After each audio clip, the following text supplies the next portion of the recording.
Electronic communication.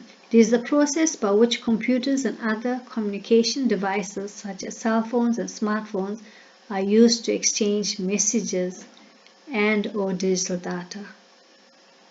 So when devices are able to exchange messages and digital data, that is electronic communication.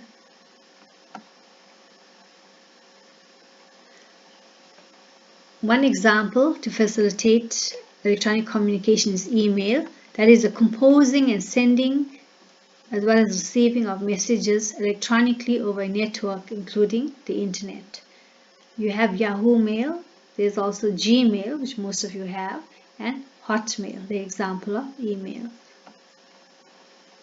Social networking sites is another example to facilitate e-communication.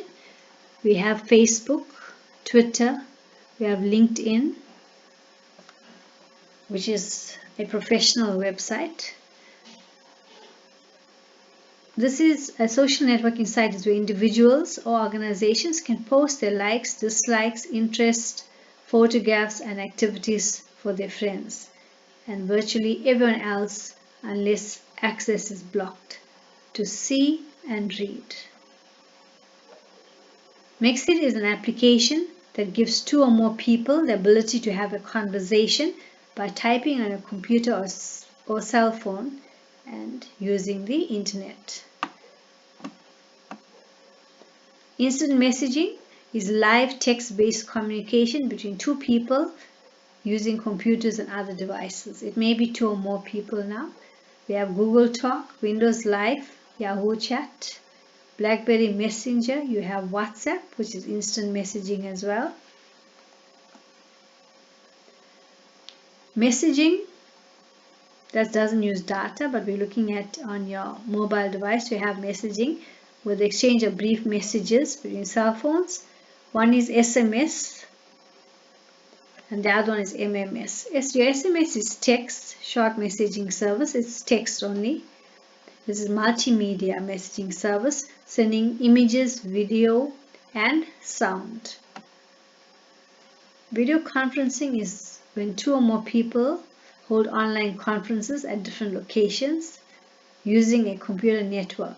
So to transmit audio and video as if they were in the same room. So you're having an online conversation but using video. So video chat. Now using Voip, which is voice over internet protocol, is specifically for voice and or video to be transmitted over network.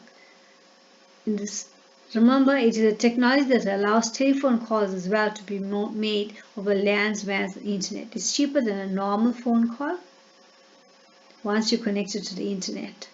Skype is the most popular software package to communicate using Voip.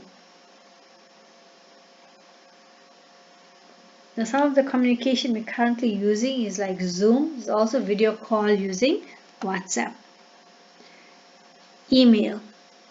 Now email is generally, there's email server involved. When people send email, it doesn't go directly to the receiver. It goes to a server where it is stored, processed, and then sent to the receiver. In terms of your email, messages can be delivered and replied to much faster than traditional mail, which is your postage mail. So your email is faster than postage. Email messages can be sent at any time from anywhere in the world as long as you have internet access. It is inexpensive to send and receive email. It's inexpensive because as long as you have internet, then it is cheap to send and receive email. There is no cost in posting. Files such as photos can be attached to email messaging, which is easier than actually posting a photo. Email also cuts down on the use of paper, so it protects the environment. These are all advantages of electronic email. Disadvantage: internet access is necessary to receive and send an email. Viruses are easily spread by email attachment. So if you're sending a document or a Word document or any document with or file with an email, you have to make sure it's virus free. If there's a virus, then it's a disadvantage, as the person that is opening the email attachment will get infected, the computer will get infected. The email will only be read when the user logs on and downloads the email. Large amounts of spam, electronic junk mail can be received. So if you're using your email often, and if you give it or enter it on the internet, you're completing forms, applications, and entering your email, note that you may be receiving a lot of junk mail. Now, two types of emails. One is an ISP based and the other one is a web based email. ISP is by the internet service provider, for example by Telcom, if Telcom is providing internet access, or MWeb, if MWeb is providing internet access. Now your web-based email is like your Gmail, that's from Google, your Yahoo Mail, that's web-based. It's by applications based on the internet. Now your web-based email can be accessed using a web browser at any place. So with web-based email, as long as you have internet connection, you can access your email, but you have to stay online to read it, to create an email, to receive email messages. Webmail is free, but you may have to pay for internet access. And this is an example of your web-based email as Gmail. And ISP based, we said it is by your internet service provider. Now your ISP based email will come onto your computer once you log on, then you will receive your email. But once you receive your email, you don't have to be online. You can read your email without having to be online. There is a monthly ISP charge in addition to your internet access cost. So your ISP based email, most of you have Telcom and MWeb as your ISP. Now this is your email address. This is how it's written out. The first part is your username, mary.jones, and the second part is called your domain. The entire thing is called your domain, the entire second half. And breaking the second half, the MWeb is your service provider. So it's at MWeb, so that's your service provider. The organization, type of organization, CO stands for company. There are many other organizations, and this is stands for company, and ZA is your geographical location, that stands for South Africa, and not SA. SA is Saudi Arabia, ZA is South Africa. Now the practical use of email, sending an email. If you haven't sent an email, you need to do so, but I know you have been receiving emails. I've been sending them to you. The format of this Gmail is different from the one that we're currently using, but there is always a send option.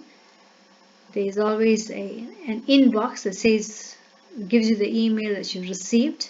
But when you're sending or you're composing an email before you send, the to field is the address to whom you are sending the email. The CC stands for carbon copy. That is the address of a recipient that you also want to receive the email. So if you're sending it to two people, you can put both under two, but if you want a second person, you can put it under carbon copy. For example, in an office based, you may be sending an email to the manager of the company, and then you're sending it to another staff member, and then forwarding a copy CC to the manager, so they're aware that you have sent this email. Your subject field, that's the title of your email, and then below that you type in your email and you can click on send. When you read all the messages you receive goes into inbox, so you can read from there. Now you need to focus more on the meaning of these concepts, like replying to a message.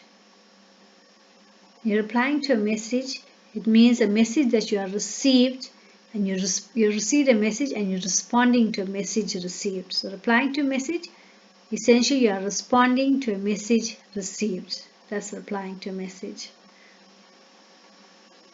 So you're writing an email in response to a message received.